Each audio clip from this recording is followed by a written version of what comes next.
अस्सलाम वालेकुम।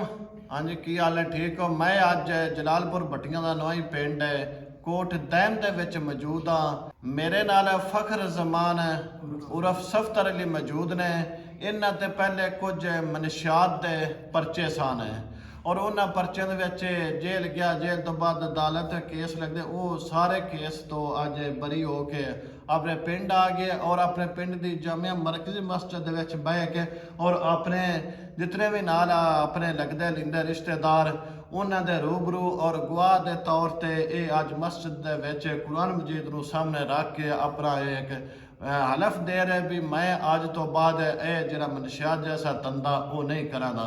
मजीद असी गल सफ्तर नाल करने। जी अस्सलाम वालेकुम। जी वालेकुम सलाम। की हाल ने? जी भाई ठीक। ते की दुआते मुकदमे रहे ने, किस दे रहे ने? भाईजान मनशात दे मुकदमे रहे ने जी लिहाजा झूठे सन या सच्चे सन जी ते मैं हुण उस मनशात दे मखरू धंधे तो तौबा कर ली ते कुरान दे उत्ते हलफ दे रहा मैं। वेख लवे अपने गवाह भी वेंदे पे ते और कुरान मजीद ऐसी पाक कलाम में भी जिंदी मार पौंदी है बड़ी सख्त। जी बिल्कुल मैं बड़ा जानना। बच्चे भी हैं अपने? जी बच्चे हैं बिल्कुल हैं। हाँ, सारे दा एहसास करके और सोच के कदम उठाया। हाँ जी सारे का एहसास करके मैं खुद कुरान पढ़िया, मैनू बड़ा पता होवे तर्जमे नाल जी जी ते मैनू पता होवे इंशाअल्लाह अल्लाह दे हुक्म नाल मैं ये काम विच कदी भी इन्वॉल्व नहीं होवांगा।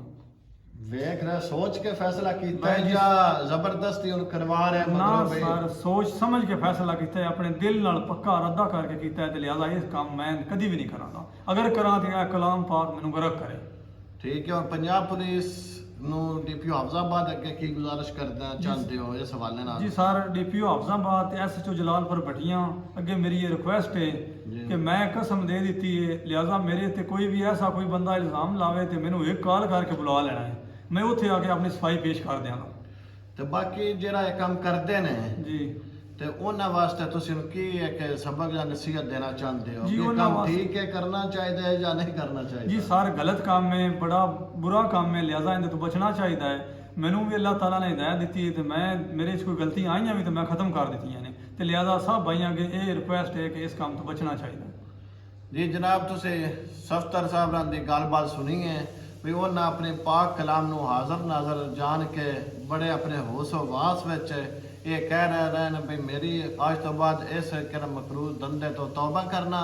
अगर इन्हां महकमियां नू कोई एलीगेशन होंदी है, मेरी तरफ कोई शिकायत उन्होंने वसूल होंदी है, या तो अपने तौर पर इन्वेस्टिगेशन करें या मैनू बुला के इन्वेस्टिगेशन करन, फिर उस तो बाद सजा अजा का आगाज करन, क्योंकि पाक कलाम तो अगर फिर जाते हैं मुड़ इनकी सजा का सारे बखूबी वाकफ ने और ये फिर अपनी आप ही भुगतेगा।